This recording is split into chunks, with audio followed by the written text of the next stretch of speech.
This recipe is for a quick Christmas fruit cake and it uses a lovely combination of dried fruit including prunes and apricots, and I'm livening it all up with some French cherry brandy. Now to start with, into a large pan I'm going to add some butter.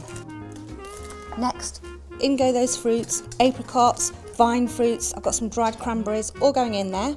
Next I've got a tin of this chestnut puree and it's been sweetened with vanilla, some dark muscovado, and then here's that French cherry brandy. I'm going to keep a little bit back to drizzle into the cooked cake.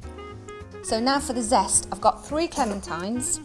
Now with most Christmas cakes you need to prepare the fruit and soak it at least overnight. That's why this one's quick. What we're going to do is cook the fruit for 10 minutes and then just leave it to cool. That's all the clementine zest in there and a lemon. We're going to be using the juice from the 3 clementines, so let's just cut them in half and just get all of that bright orange juice out. Now just pour that in and then let's just pop this onto the hob, and I'm going to cook it quite gently, and then all we need to do is simmer it for about 10 minutes and then leave it to cool for about half an hour. Now I've got a deep, loose bottomed cake tin that I have lined with greaseproof paper. Now I've got a triple thickness here of brown paper and I'm going to wrap this around the cake and it's just going to protect it during baking. It's quite tricky to tie it with string without any help, so I'm just going to put a little bit of tape there just to hold it into position, and then we'll wrap that round and tie a knot to secure it. There we are.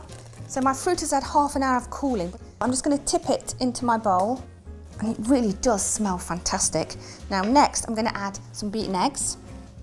Now I'm just going to sieve in some flour.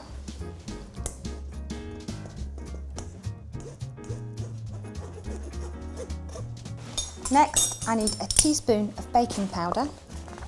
There we go.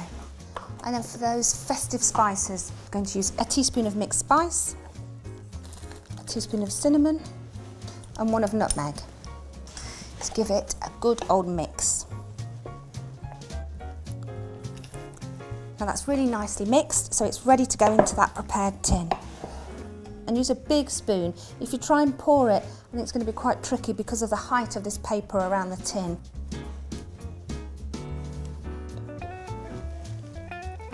There we are. Now this needs to go into the oven for about an hour and a half until the surface is cracked and dry to the touch.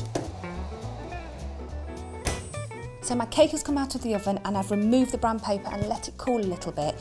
All I need to do now is pierce it with a cocktail stick in several places, and then I'm going to drizzle over that bit of French cherry brandy I reserved from earlier.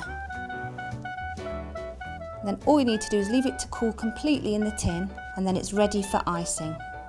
And there we have it, quick Christmas fruit cake.